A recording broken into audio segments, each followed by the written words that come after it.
it seem like everyone on TikTok these days owns some sort of exotic animal, like a meerkat or a monkey, an orchid mantis or a bobcat or a capybara. Like, where are these people getting these animals from? Because last time I checked, zebras don't just magically appear at your front door. Hello. Okay. Maybe they do.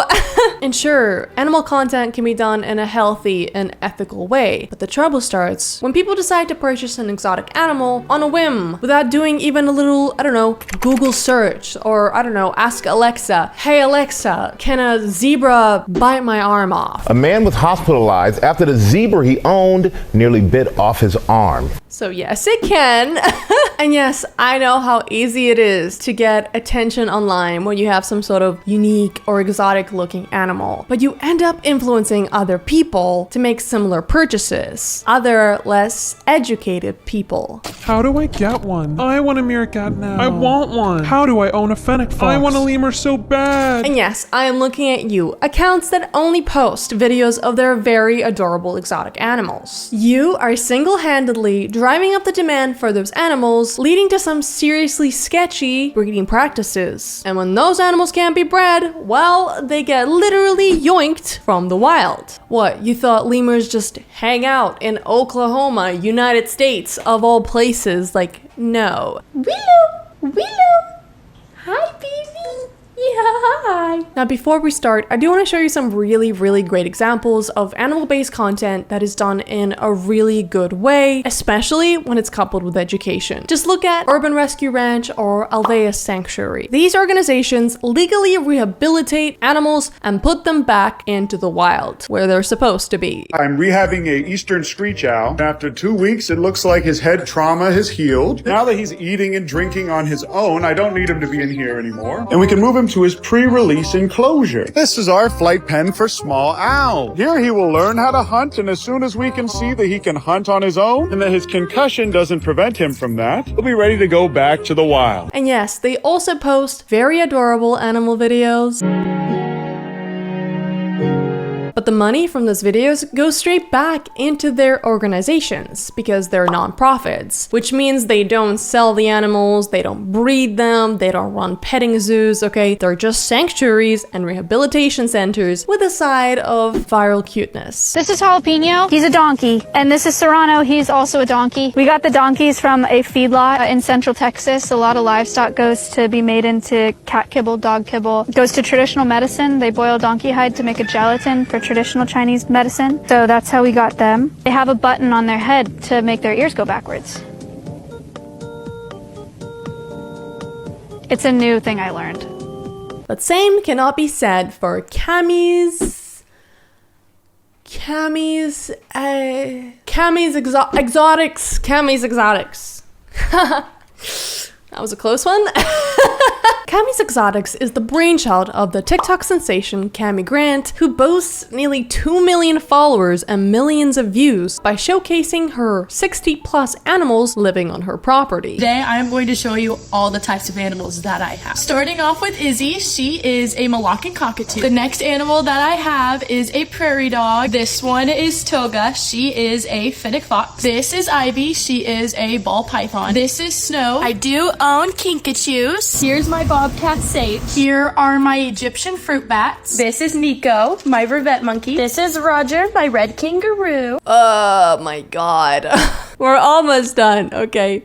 We're almost done, I promise. And this is everyone's favorite Poe. This is my Bengal cat beside. This is my spotted Jeanette. This is Abu, my spider monkey. Here are my ringtail lemurs. Here is one of my wallabies. And then here is Molly. Here is one of my sulcata tortoises. Here is one of my baby donkeys. This is Caramel, my dromedary camel. And then this is my half llama, half alpaca. And then I do have reindeer. And then here are my Grant zebras. And then I have Patagonian cabbies. And then I have horses. My god. Talk about being prepared for a rainy day. If we ever get hit with a sequel to The Great Flood, we're calling you Cammy. Noah's Ark 2.0? More like Cammy's Ark, am I right? Somebody get this girl some wood. She's got a boat to build and the world to save. No, but seriously, Cammy, where did you get all those animals?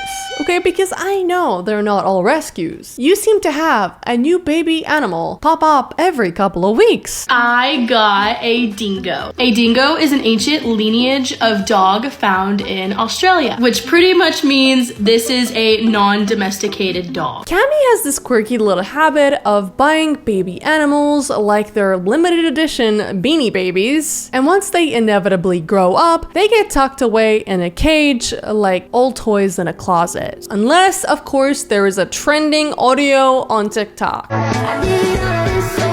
In just 3 years, Cammy has collected a baby dingo that mysteriously disappeared after filming that TikTok. Then she got a baby fennec fox, a baby bobcat, a baby Jeanette, a baby monkey, and another baby fennec fox, because one is clearly not enough. So I've been getting a lot of questions on how big do fennec foxes get, and these are my adults. They really do not get that much bigger, and you can tell that they are very skittish. I have raised them from a bottle, but they still just rather run away from me. Now, Cammy does take in a few rescues here and there, which seems to be her only defense for hoarding this many animals. But if hoarding was the only issue here, Cammy would never be featured in this video. My biggest problem with Cammy is that she uses her animals, including her rescues, for profit. Her first cash grab, a roadside petting zoo. A classic. I also get asked what I do with all of the animals. We do take in rescues. I also raise them, and then we also do mobile petting zoos with them, and the mobile petting zoos just really help with paying the vet bills and the feed bills. I think the mobile petting zoos are very important because I cannot tell you how many times I have went and done a petting zoo and people have told me that my llama is a camel, and a lot of people don't even know what a goat is. And I find it very, very important that I can educate people and teach people and show people more about these animals. Now, what Cammy fails to mention to her TikTok followers is that her petting zoo is a front for her exotic breeding program. Yeah. And when some folks on Reddit caught wind of it, Cammy was quick to remove any sign of it on her website. But unfortunately for her, the Wayback Machine exists. So this is Cammy's website today. About us. At Cammy's Exotics, we are a world of adventure. We bring exotic animals or farm animals to you for a petting zoo. At Cammy's Exotics, we are a fully licensed zoo that comes to you for any of your events. We put the fun and education when we come to you. We will educate you and your guests about the animals that we have brought to you for your VIP up close and personal encounter with the animals. And this is what the website looked like from March 31st of 2023 before it was changed. About us, who I am. My name is Cammy Grant, and we have been breeding and raising animals for decades. We are a private breeding facility. We have spent a lot of time on how to properly care for our animals. We also will help you step by step on how to raise your baby. We also care about our customers, and we are here to help you. And as you can see on top, the available animals are Grand zebras, ringtail lemurs, which are incredibly endangered, camels, red kangaroos and wallabies, reindeers, fennec foxes, sugar gliders, hedgehog, horses, donkeys, or sulcata tortoises. And even though her current website hides all of this, you can still go to Facebook and go through her reviews, which expose her. Absolutely 100% the best place to purchase a zebra. We got the most amazing filly from Cammy's Exotics and couldn't be happier with her. Get that child away from that zebra. Now, you remember that story from earlier where a man's pet zebra nearly tore his arm off? Yeah, well, it turns out zebras are incredibly dangerous. Who would have thought? I thought those stripes meant, come here, give me a hug. Now, Cammy herself has actually admitted to zebras being extremely aggressive and dangerous, and has even said that she would not recommend them as a pet. But like, then why do you sell them then? So I got this question quite a few times from you guys, so let me show you what was my first animal that I got. So my first animal was actually Grant zebras, and I raised these guys from a bottle. So I get asked if they are super aggressive, and the answer is yes. I like to say that horses will kick you once and run away. Zebras will kick you till you die. They are very, very territorial. They usually only bond to one person. So if I'm petting a zebra, usually another one will come up and shove them out of the way so I can pet them. The next question I get is, are they a good pet?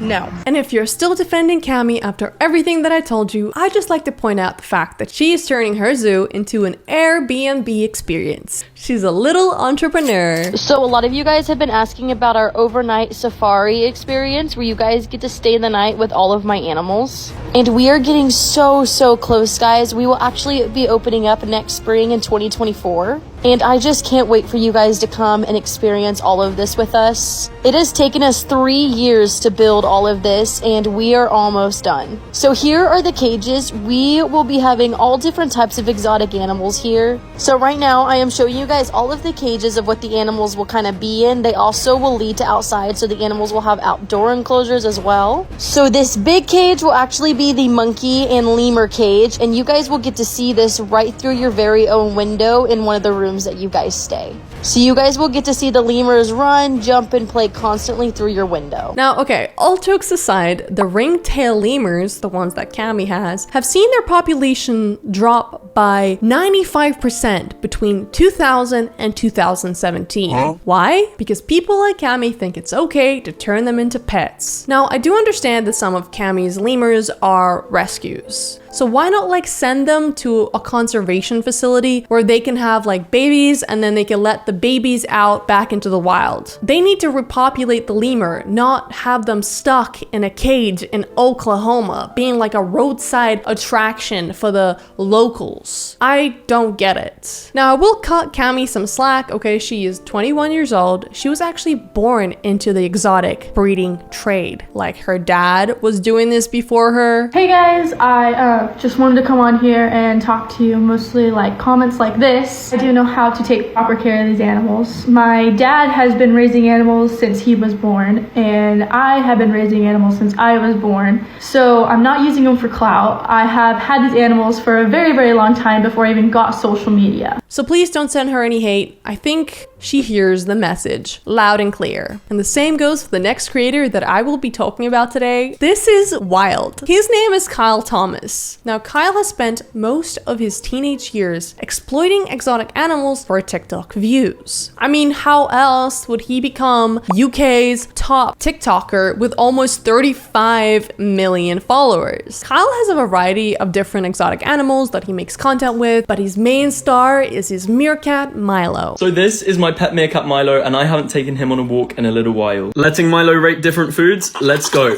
Ow! Hey guys, so this right here is Milo the meerkat, and today we are giving the aggressive little boy a bath. So last year, Kyle decided to build a makeshift zoo in Northern Ireland to house many of his exotic animals. I did not buy a zoo, but I did buy 14 acres of land in Northern Ireland to build my very own zoo / animal sanctuary. It is going to be an animal sanctuary, but I feel like the word zoo makes it sound kind of cooler. Now, Kyle is also a little entrepreneur.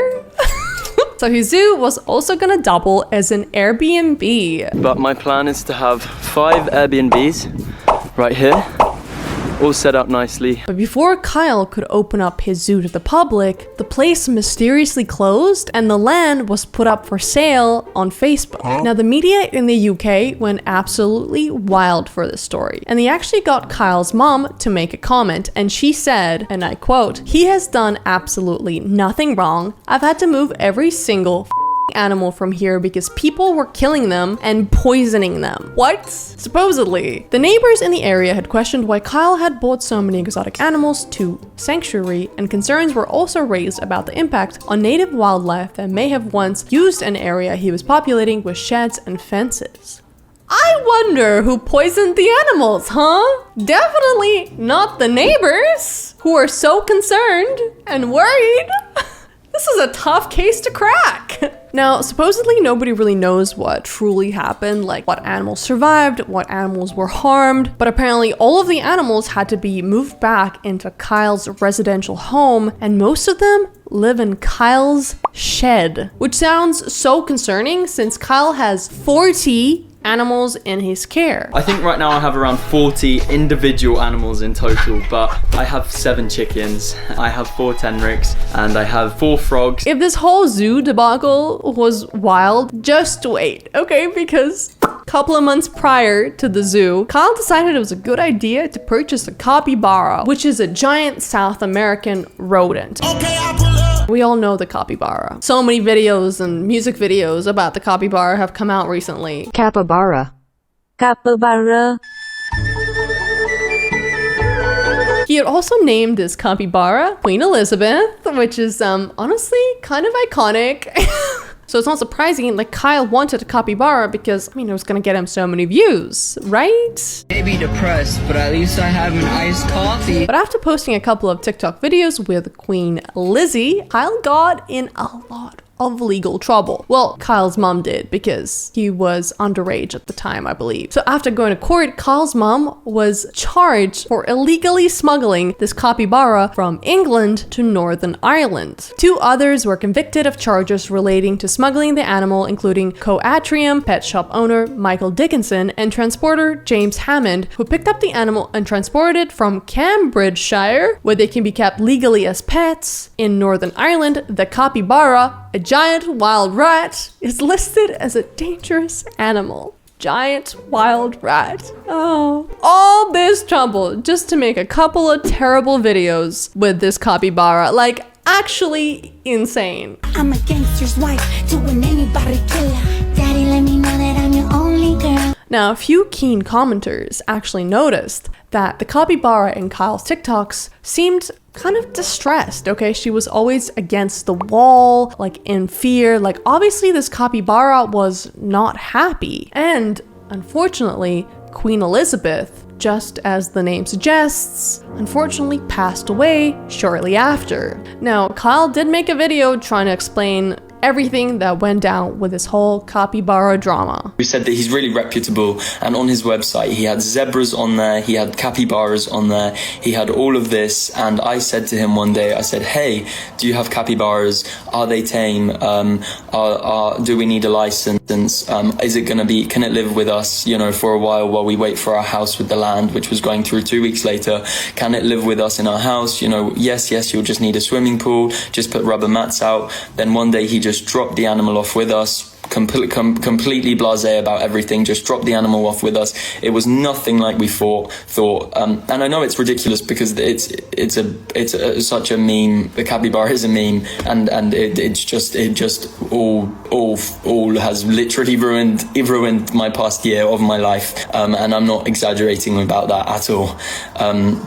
He dropped the animal off, the animal was sick, took a seizure 2 weeks later, passed away in front of me and my mum. And then over the past year, we've gone through this whole thing, being under so much pressure, having to hide it from everybody, and then my mum having to go to court and being treated as if she's some sort of criminal.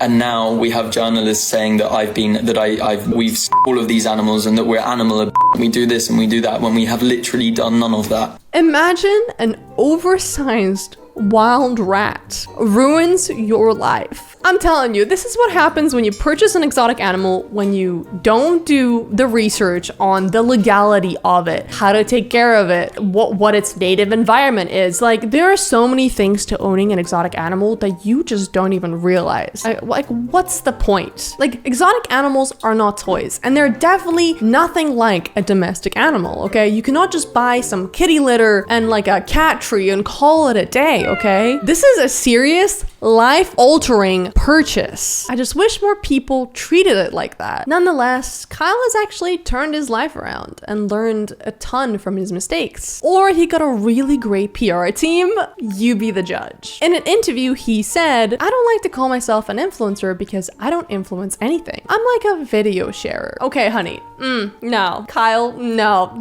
No. You are 1000% an influencer. You are influencer to the bone, okay? So this comment is just dumb, but let's keep reading. The journey that I'm going on right now and showing people that follow me is okay. I was very young and I had these pets. You know, I had exotic pets. Then I realized the challenges that actually come with that. Number one, the money, the vet bills, the environment that they needed. If I could do it all over again, I would like to say to people, hey, this is what you've got to do, and please don't seek out to get these animals. Now, Kyle does still occasionally post videos with exotic animals, but they're like actually good videos, okay? Like conservation, rehabilitation videos. I'm in Costa Rica working at an animal rehab, and today we rescued a two-toed sloth. This sloth was electrocuted due to an uninsulated cable, like so much of the wildlife here in Costa Rica. Once we got the sloth, we rushed it back to our clinic here at Kids Saving the Rainforest and brought him up to get examined. Two-toed sloths are super aggressive and it takes someone to hold it by the head. We checked the temperature and our vet, Shira, put in an IV line and I shaved him to expose the burn wounds. Kyle also went to the Kalahari Desert to see where his pet, meerkat, was originally from. Now, I don't think he actually